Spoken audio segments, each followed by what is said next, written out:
50 సంవత్సరాల పైబడిన మహిళలు తీసుకోవాల్సిన ఆహారం. వయసుతో పాటు శరీరం మారుతుంది. శరీర మార్పులకు అనుగుణంగా మన ఆహారం కూడా మారాలి. లేకుంటే అనేక ఆరోగ్య సమస్యలు వస్తూ ఉంటాయి. వృద్ధాప్యం వలన కలిగే అత్యంత సాధారణ మార్పులను ఎదుర్కోవడానికి 50 సంవత్సరాలు పైబడిన మహిళలు ముఖ్యంగా 3 రకాల పోషకాలను తప్పనిసరిగా తీసుకోవాలి.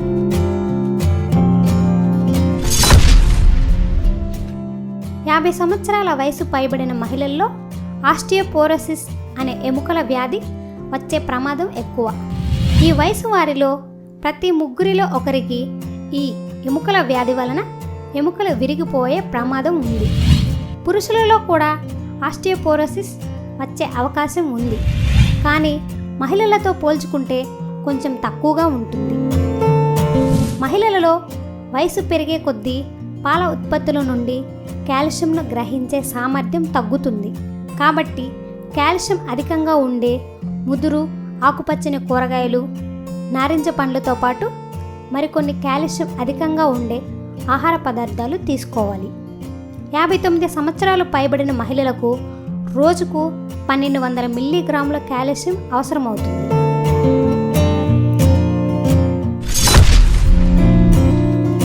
సాధారణంగా వయసు పైబడిన మహిళలు ఎక్కువగా కూర్చొని ఉంటూ తక్కువగా వ్యాయామం చేస్తూ ఉంటారు.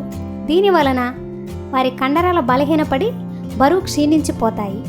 50 సంవత్సరాల వయసులో దాదాపు వారి కండరాల బరువు సగం వరకు క్షీణించిపోతుంది. కానీ మంచి ప్రోటీన్ ఫుడ్ తీసుకోవడం వలన వారి కండరాల ఆరోగ్యం దెబ్బతినకుండా ఉంటుంది. ఆరోగ్యకరమైన ప్రోటీన్లు మాంసాహారంలో కంటే శాకాహారంలో ఎక్కువగా పొందవచ్చు.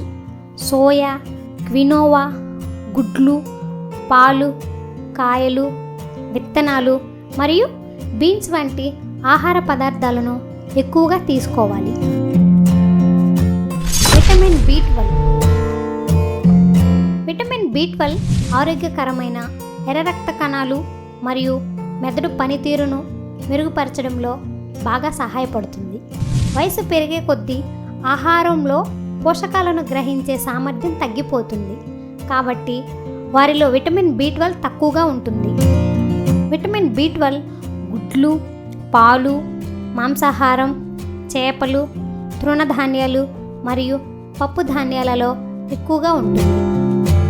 50 సంవత్సరాలు పైబడిన మహిళలకు రోజుకు సగటున 2.4 మైక్రోగ్రామ్స్ అవసరం. 50 సంవత్సరాలు పైబడిన వారు తృణధాన్యాలు, పండ్లు మరియు కూరగాయలతో పాటు సమతుల్య ఆహారం తీసుకోవడం వల్ల వయసుతో పాటు వచ్చే సాధారణ సమస్యలను అధిగమించవచ్చు. దాహం వేసినా వేయకపోయినా పుష్కలంగా మంచినీళ్లు త్రాగుతూ ఉండాలి.